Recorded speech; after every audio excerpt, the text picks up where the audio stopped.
الصراط المستقيم. الحمد لله رب العالمين والصلاة والسلام على سيد الأنبياء والمرسلين وعلى آله وأصحابه أجمعين أما بعد. أعوذ بالله من الشيطان الرجيم. بسم الله الرحمن الرحيم. All praise to Allah subhanahu wa ta'ala, who is creator, who is a nourisher, who is sustainer of everything is existing in this universe. And our best salutation and blessing to our Prophet, who is leader of all prophets, Muhammad, and all his companion, all his family member, and all his true follower. Respected elders and dear youngsters, Assalamu alaikum wa rahmatullahi wa barakatuh.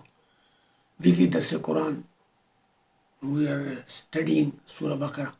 Today I am going to explain to Ayah number 236 from Surah Baqarah, which is about how we should take care of the prayers. Kindly listen to the Ayah and then I will explain the meaning and the fasir. حافظوا على الصلوات والصلاة الوسطى وقوموا لله قانتين. Guard your prayers and the middle prayer and stand before God in devotion. Ayah is very short, very concise, very comprehensive, and it's really an example of the fasah balagha of Quran al-Kareem, rhetoric of Quran al-Kareem. Hafizu ala salawat. Guard your prayers. Take care of your prayers. Consider them seriously. They are obligation, they are compulsory. Hafizu is an imperative mood. As-salawat, and you know that we have 5 salawat. And what is a salat? Salat is singular and salawat is plural.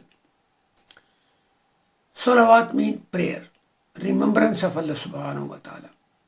When we remember Allah subhanahu wa ta'ala, this is an act which involves our tongue and our mind.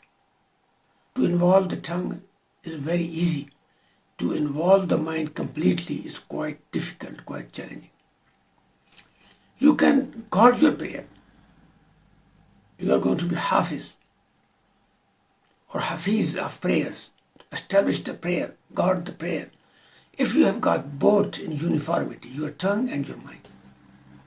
So Allah subhanahu wa ta'ala says, guard your prayer, perform your prayer. In fiqh, in Islamic law, the prayer are 5 which are obligatory, which are essential, and they are pillar of Islam. First is Fajr, before sunrise. Second is after mid of the day, after meridian, mid of the day, afternoon, which is Dhuhr. And the third one is late afternoon, before sunset, which is Asr. And the fourth one is immediately after sunset, which is Maghrib. And then the fifth and last one is after complete darkness, when the complete night started, is Isha. Now the prayer are 5. The next part of the ayat is وَالصَّلَاةِ الْوُسْطَى, and take care of the central or middle prayer.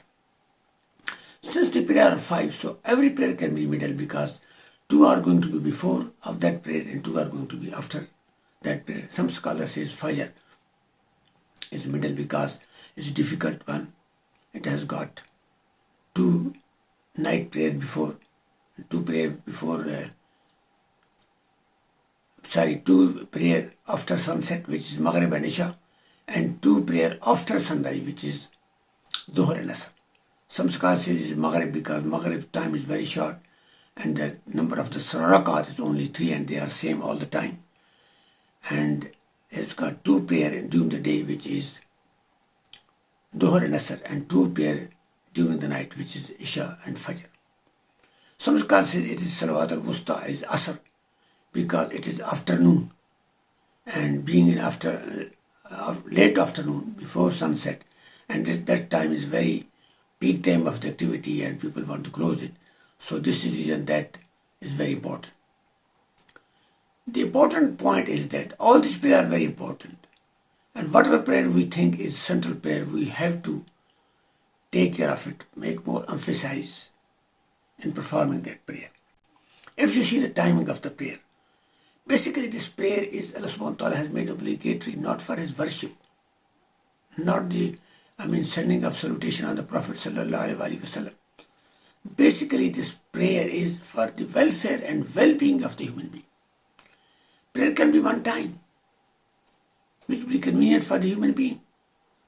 But now they have been spread over 5 times in a day, and most of the time is in the morning. Early sunrise, before sunrise, early day is very good for human being. Health point of view, this is now consensus of the doctors that early rise is always helpful for healthy mind, healthy body, and for the well-being. This is the reason that some patients who has got heart disease, they are advised to go to sleep early and to get up early. Second prayer is after quite long time, is afternoon when the person get tired. Allah subhanahu wa ta'ala has provided us an opportunity to get rid of all these worries, all these our problem, all these efforts, take us toward a new environment, which is the worship environment full of love of Allah subhanahu wa ta'ala, environment for mediation. And look at the ablution, which is for totally human health, human hygiene, human well-being, washing of hands, cleaning of your mouth, cleaning of your nose, washing of your face, wiping your head and your ear and your neck, and similarly, then you have to wash your feet and you have to wash your hand up till elbow. Look, all these, now we have seen in the COVID that these things are very, very important in our life. If you are cleaning them 5 times a day, we are going to be beneficial, psychologically and also physically. Wuzu, washing body makes you cool, makes you calm and quiet. This reason that when you are angry, you are asked to drink water.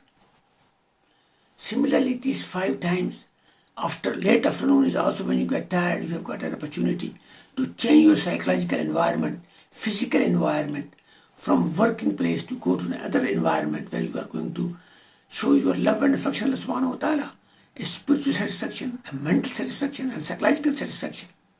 And the way we offer prayer, by standing, by going to ruku and bowing, by going to prostrate and sitting at the hayat, all these have got very good activities for our body organs, like our joints, our hands, our knees, our feet. All these things are very, very, very useful for us. These are all I'm talking to you, a logical benefit of the prayer. And when we say that if we are depriving ourselves prayer, we are by missing the prayer, if we are depriving ourselves by performing the prayer, we miss the prayer, we are disobeying Allah subhanahu wa ta'ala, and we are damaging ourselves, our own benefit, our own well-being. So it's very important that we should emphasize prayer for the both point of view. For Allah subhanahu wa ta'ala, to please Allah subhanahu wa ta'ala, it is automatically because it is compulsory from Allah subhanahu wa ta'ala. And secondly, that we should make sure that what we are doing is going to benefit ourselves. So this is the logic, rationality of the 5 times, which is in the interest of the human being.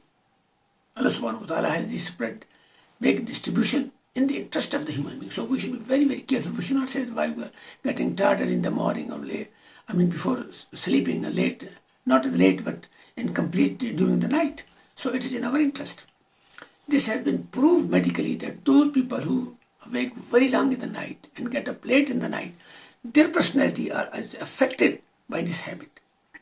They become nervous, their antibodies become weak, they become early victim of dementia and other hypertensions. So it is very important that we should live according to the body clock, according to the nature clock, activities in daytimes, rest and sleep in the night. So the other thing is وَقُومُوا لِلَّهِ قَانِتِينَ. It's very important that when you are praying with devotion, qanitin devotion. Quantity of the prayer is not important before Allah subhanahu wa ta'ala. It is the quality of the prayer. Look at the quality is very small. 2 in Fajr, 4 in Dhuhr, 4 in Asr, 3 in Maghrib, 4 in Isha. The other things are and Witr. The other is Nawafil, is Sunnah. I mean, Sunnah Muqqada, Sunnah Ghair Muqqada, they are considered as nawafil and fiqh, though they are very important. But more important is qanitin, devotion. Devotion is a mental activity. It means that when you are praying, that your mind and your body should be involved, absorbed in the prayer. And very important technique for is first is iman, faith. If you have faith, is no problem. But if your faith is weak, like today, we are very busy in this world. Our faith are quite weak, very weak. So what we do, that we have to involve our mind by understanding the meaning of the prayer, what we are reading during the prayer. And there are only 15 or 20 sentences. They are tahmid, takbir, only tahayat. These are few sentences of prayer for Allah subhanahu wa ta'ala.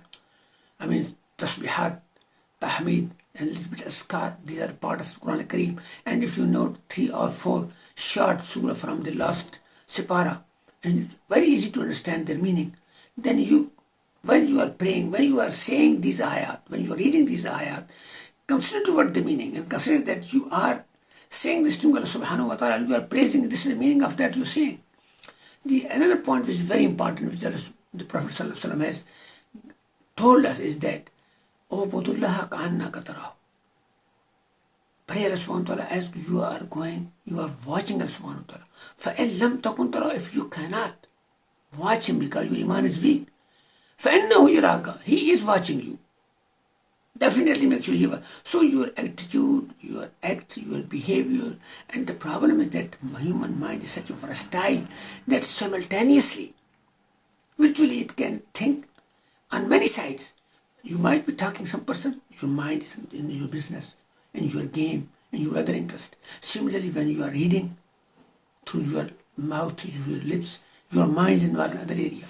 So this makes your prayer not very devotedly offered. You have to change this attitude, involve your mind with your sayings, and this is with the concentration. And this needs a very calm and quiet environment. This is they said that keep your prayer house, masajid, clean and calm and quiet. This reason that is advised by in a hadith that don't take your kids less than 5 years to the masjid because they are kids. They have a problem for the safety. If you are praying, who is going to take care of them? They will make noise. They will jump because they are kids. Don't stop them. If you want to teach them at home. If you are praying at home, your wife is praying at home, your adult children are praying at home, they will see it. They will understand it. They will try to follow it. So, try to make your prayer devotedly by keeping a good environment like library. Why we keep quiet in library? Because it's reading area, understanding area. Similarly, masjid should be kept calm and quiet. And madaris and children area should be separate. No problem. They have to learn, they have to talk, they have to do it. So it's very important that we have to improve the quality of the prayer. And especially when Ramadan is coming, we have to do a lot of effort. And I'm going to just finish my tafsir and see you next week, inshallah, with next ayat. And may Allah bless us to work hard to improve the quality of prayer. ربنا تقبل منا إنك أنت السميع العليم. والسلام عليكم ورحمة الله وبركاته. See you inshallah next week.